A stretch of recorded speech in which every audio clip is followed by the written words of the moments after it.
Well, hi everyone. Welcome walkthrough. Welcome to the gallery. My name is Shan. I'm the youth programmer here at Nottingham Contemporary.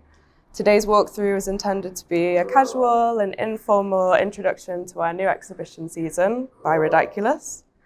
This exhibition shows artworks by over 30 artists working across film, sculpture, and performance, celebrating queer and feminist art.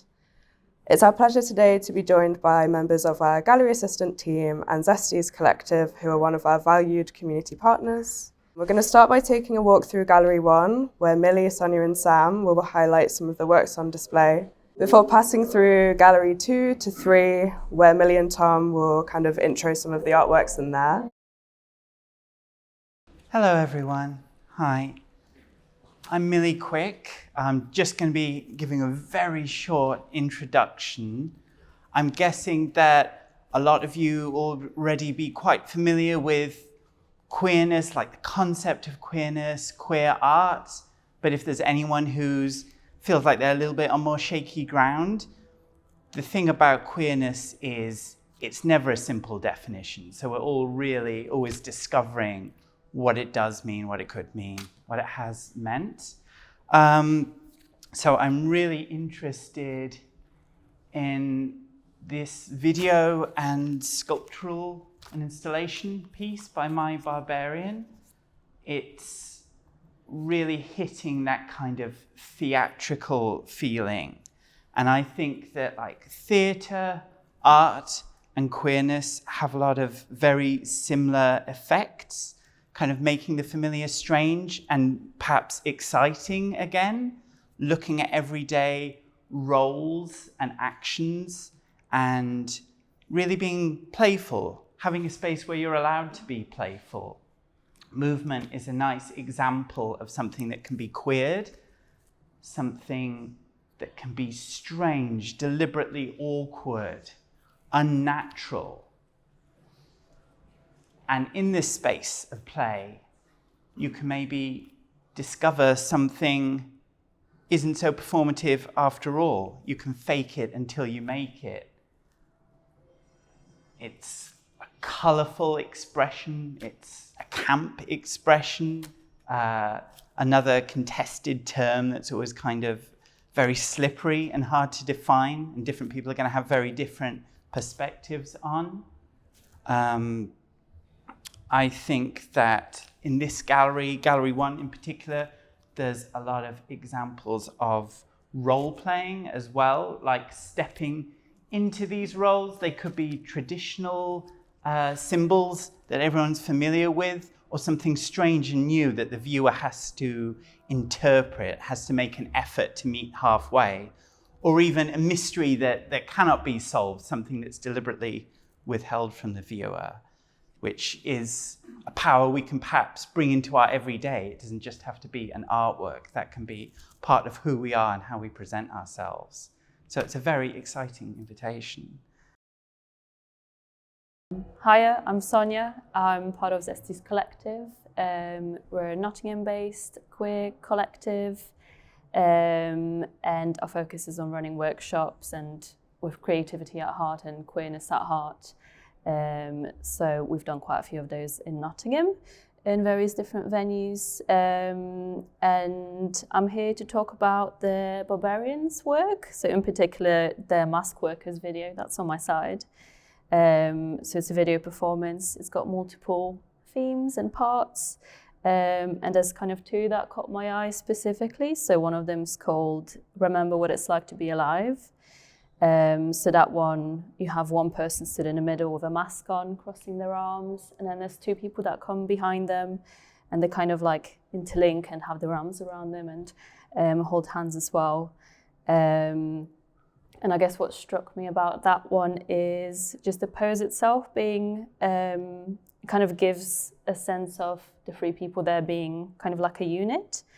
And it's also, in my head, like a very nuclear family pose. So you've got like a child in the front and like a mum and a dad in the back. But thinking about it from a queer perspective, it just makes me think of like our queer families and chosen families, and how, our families are not always representative of their kind of intertwinedness and closeness that you get like within that pose. So yeah, it just made me think of that. And also in the pose itself, there's like the linking of the arms and like a feeling of intimacy with each other, of like being all protected and intertwined, and of kind of like us against the world, and of like someone holding you with care, which just reminds me of like my queer community. And that one also just reminds me of a queer workshop that I went to, where we were asked to kind of make a shape with our hands and bodies of what queerness means to us. And it very much reminds me of like a shape with our hands that I made with a friend. And then there's another clip or scene from this video that also caught my eye, which is called Keeping a Collaborative Attitude. So with that one, you've got like 5 or 6 people sat on the floor, cross-legged, and they're each holding a mask and kind of interacting with each other and swapping the masks and kind of suggesting, and there's a lot of kind of body language and silent kind of movement and communication. And also the masks themselves are like blue grease screen, and they're overlaid with different textures, which is quite like nice and mesmerizing to watch. But I guess the like actions that are present within the scene just reminded me of like my work, of Zesty's collective, and of the way that I want to collaborate and work with different people, and how I'd want to kind of build a sense of community. The body language of like the swapping of masks and is about like connecting for me, and also listening. There's a lot of body language around like someone holding out the mask and someone saying, no, it's not for me, or someone taking it. So there's also bits around like boundaries and consent within that one, which I find interesting. But I guess without like reading so much into it, it's just a really soothing and interesting piece to watch, with loads of things you can kind of focus into, and loads of masks you can discover there. But yeah, as a whole, I guess it's really nice to see the masks themselves present within the video, being part of the exhibition, and kind of, I don't know, intertwining it together. Yeah, those are my thoughts. So we're stood outside an installation called Rush Stadium by Sam Roeck, who's one of the artists who worked on the exhibition as a guest member of Ridykeulous. The piece we're stood next to is called The World is Burning, Let's Masturbate, by the performance artist, stand-up, cabaret act, anti-drag act, David Hoyle. And the creation you see on screen is called The Divine David. I first encountered the Divine David in my late teens, early 20s. Spent an unhealthy amount of time watching very low budget comedy and arts programs on Channel 4 and BBC 2, which as a gay man in my teenage years, or gay boy in my teenage years, it's probably one of the main sources of information I had about my sexuality at that time. Whether David Hoyle was a good role model or not, I'll let you decide. I'm going to give you a little potted history of David. He was born in 1962 in Leighton in Blackpool, and he lived in Blackpool until he was 21. His mother worked in the family's chemist's shop. His grandparents ran a chemist. His dad was a merchant seaman, was often away. David's described having grown up in Blackpool, and people like him who've grown up in Blackpool is explaining why they might have a distorted sense of reality. This is a place which is full of amusements, entertainments. It's on the periphery. It's quite seedy, and was host to a huge range of performance, stand-up comedians, music, and the like. David started performing at the age of 17. He claims that he performed in the back room of a pub. He just got the landlord to let him sing some songs. He certainly then started performing and attending nights on Blackpool's gay scene. He went to London for a few years and then returned to the northwest to Manchester. David spent quite a bit of time interrailing, which was a cheap way of getting around Central Europe on trains, sort of sleeping in cabins of trains, visiting lots of cities that might not otherwise be available on his budget to a young man of his age and class. He particularly enjoyed Berlin. Berlin in the 1970s, early 1980s was a real magnet for artists, musicians, performers. David was certainly a huge fan of and attracted by David Bowie's time in Berlin. He also has a fascination with the interwar period, so the Weimar period of Berlin, which is a setting for Christopher Isherwood's book Goodbye to Berlin, which then was adapted into the musical and film Cabaret. And you might see elements of Sally Bowles, Liza Minnelli's character in Cabaret, in the Divine David's persona. When he returned to Manchester, he started to work on the gay scene as a performer there. He was a host at Paradise Factory, a big club.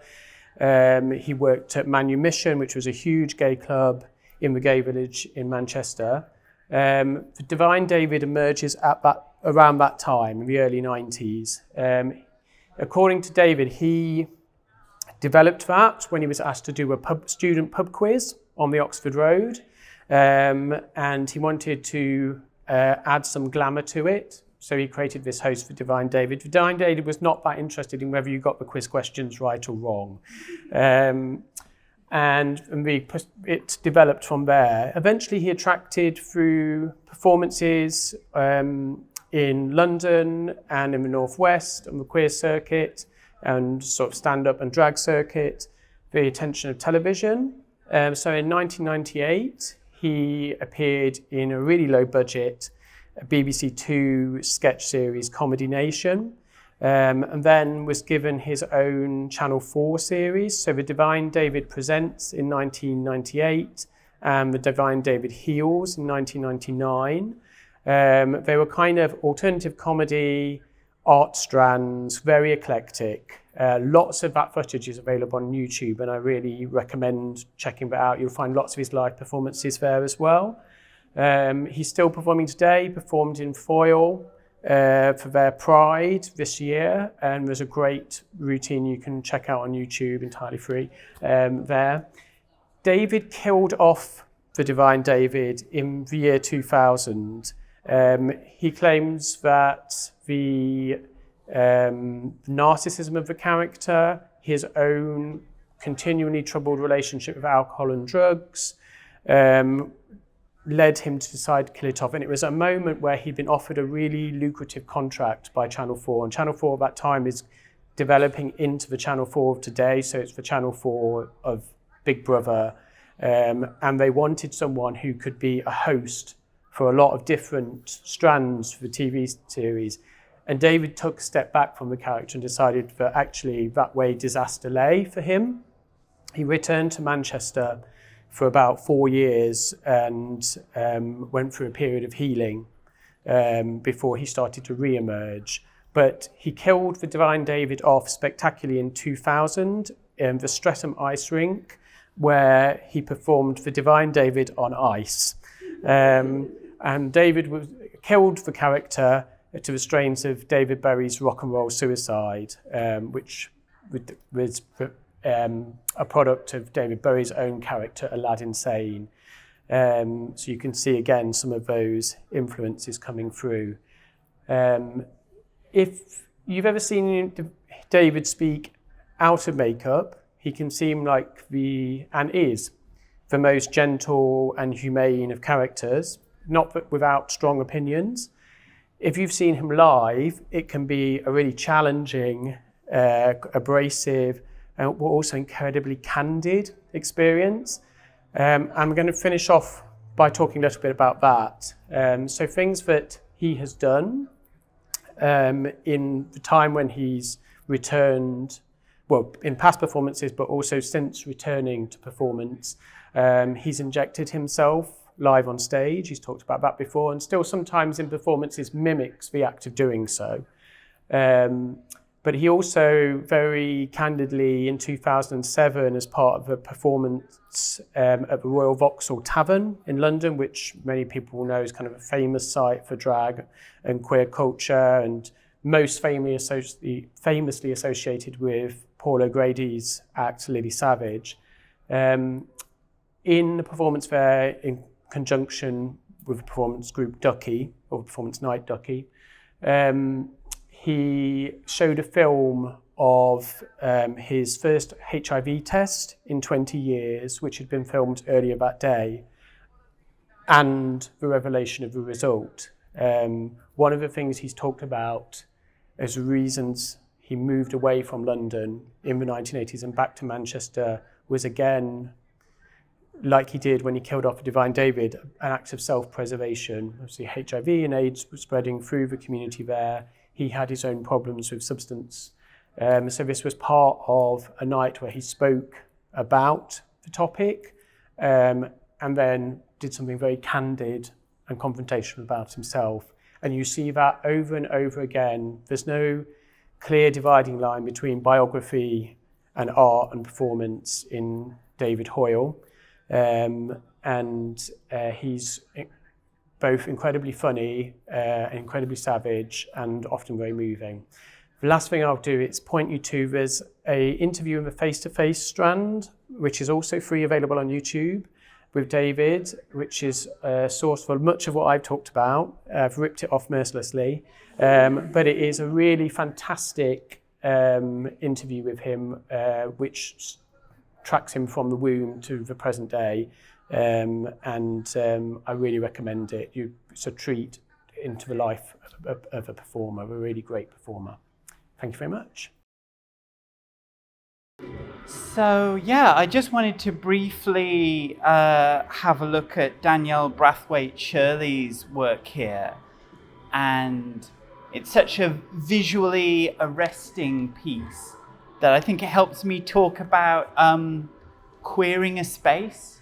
I mean, to compare the function of art to queerness, again, when we step into a gallery and it's a new season, we expect things to be really changed, more dramatically changed than you would expect in any other building. Their entire walls are moved. It's an amazing technical feat when there's a new exhibition. And of course, the installations that the artists produce have their own special diversity. The access that is allowed to an art gallery allows us to hear the stories of more diverse people. And even within the bracket of queer people, there's a lot of internal diversity, or hopefully there is. The word intersectionality gets used a lot, and sometimes it's a bit of a buzzword, but two queer people who have different racial experiences, different abilities, they're from different places, they speak different languages. There's a lot of internal queerness, there's a lot of internal difference. When we interact with this piece, we could use a very normal mode that we use in a gallery where we just, we walk around, we're quiet, we're peaceful, we look. But particularly here, we're invited to kneel. That's quite an unusual angle to be looking at things. It makes the viewer vulnerable in some ways. We have to become a participant. We have to become a co-artist if we want to lean in and interact with the work. Speaking of interactivity, having video games, having a virtual space within the artwork allows a level of playfulness that doesn't strictly exist in the physical realm. We can be given a viewpoint that would never be ours, like a fresh pair of eyes, which is such an interesting way to investigate different narratives. And hopefully to give us some kind of an empathy that might be lacking from a mere framed image. That three-dimensionality brings it, makes it a bit more real, or makes it an alternative reality. The thing about virtual spaces is they might remind us of the Matrix. This is an idea of a simulated world that has been so contested, right? Because the Matrix films were created by queer filmmakers, trans filmmakers, and yet the metaphor of taking the red pill and escaping from reality has been grabbed by right-wing figures, hard-right figures. And the question becomes, who gets to dream these dreams? Who gets to create virtual spaces? And who gets to lead other people there? I don't know whether people are familiar with the Gamergate scandal that happened a few years ago, but this was a debate that happened around video games and who gets to make them, who gets to play them, who is a gamer. And this was actually the germination point of a lot of powerful right-wing speakers today. These questions are hotly contested. Who gets to be in these spaces? So every time there is an exhibition that allows a diversity of voices like this, I think it's really powerful. I'm Tom, nice to meet you all. I'm also part of the Zesty collective. They do really good events, queer-based and sober, kind of like communal things. So if that's something that would interest you, keep an eye out for the events that these guys are going to be putting on. I'm here in Gallery 3 to talk about Ryan McNamara's piece called Automotivism, which is the study of people doing something. And so far he's been introducing groups which aren't necessarily involved in the art scene into the gallery to perform actions which they wouldn't normally be associated with. So we've had 2 groups so far on the opening nights. We've had the funeral directors blowing bubbles and the classic scholars learning how to vogue. And I think what I really enjoyed about this piece was its campy fun, its sort of lack of taking itself seriously, which I found just quite endearing. Ryan works, or he's drawing from the kind of Fluxus movement of not necessarily creating a result, but it's the processes of doing something which become the art. So the titles on the walls immediately describe to you the roles and the actions of the performance, and it almost makes viewing the performance a little bit redundant, but the title of watching someone do something refocuses the art back onto the audience. So it's your values and it's your role in your associations with these titles that play an important role.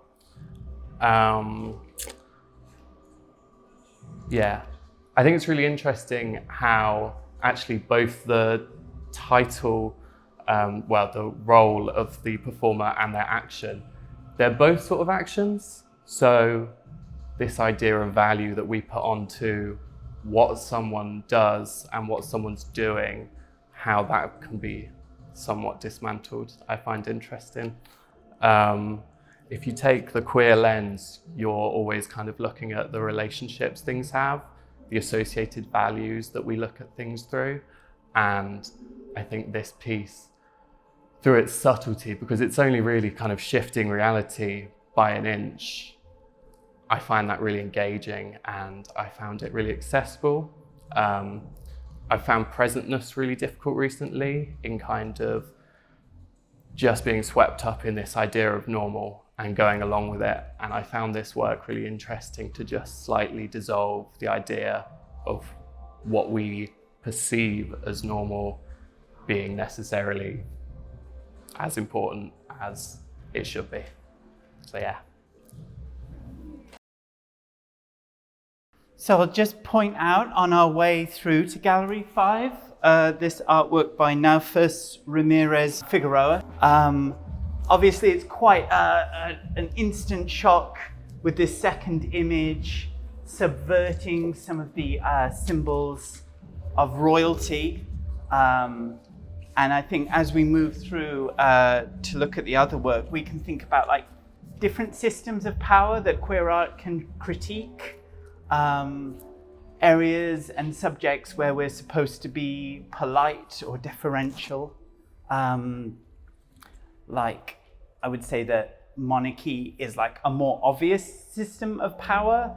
Nevertheless, it's something that in this country we can end up not noticing anymore. You know, it's something that's on our coins, it's on our money, it's on our stamps, in the names of our institutions.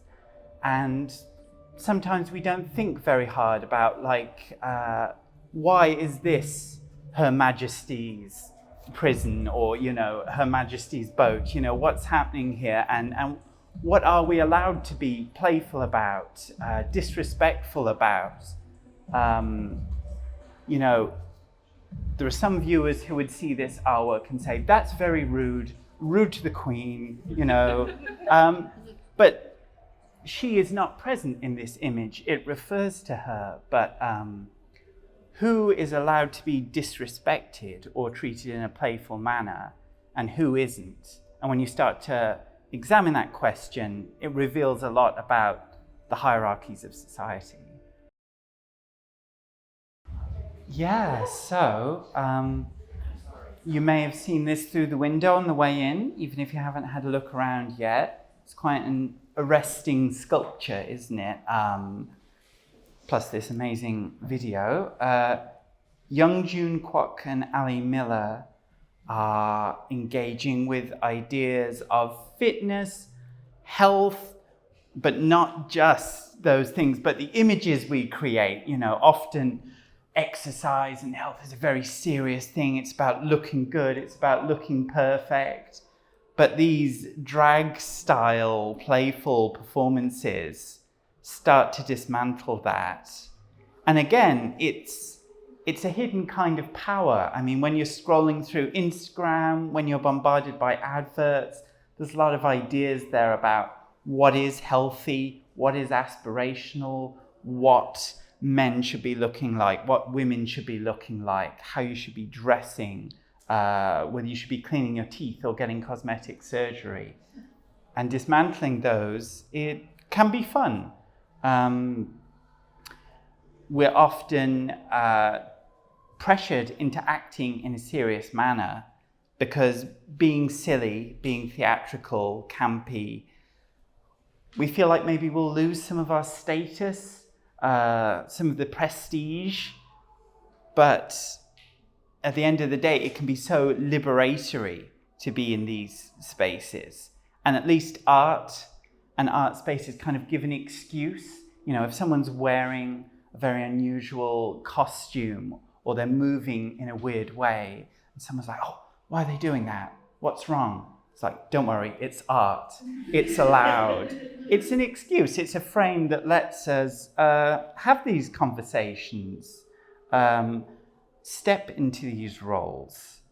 There's a concept that I find really interesting, metamodernism. So you're probably familiar with modernism as an art and social movement that connected to like grand theories of socialism, capitalism, you know, big ideas that people were allowed to be very serious about, but perhaps not very flexible. On the other hand, postmodernist art and culture, very flexible, playful, but an avoidance of commitment, you know, not being bound by ideas, which can be used in a negative way, as in, you know, online when people engage with fascistic imagery, but they say, it's just a joke. It's just ironic. I don't mean it. I don't need to be censured by this. So the concept of metamodernism is combining the ability to believe in things and to be sincere with a playfulness, a funness, a flexibility, and importantly, the ability to keep asking questions, not merely to present a complete manifesto that solves everything, but to signal a direction of travel, a direction of intent, and to keep having fun, keep being alive, and be vulnerable and open to new ideas. And I love that, even as I'm giving this, I'm being slightly undermined by these manic faces, these weird gesticulations, this semi-sexual silliness. Yeah, it's great. So thank you very much.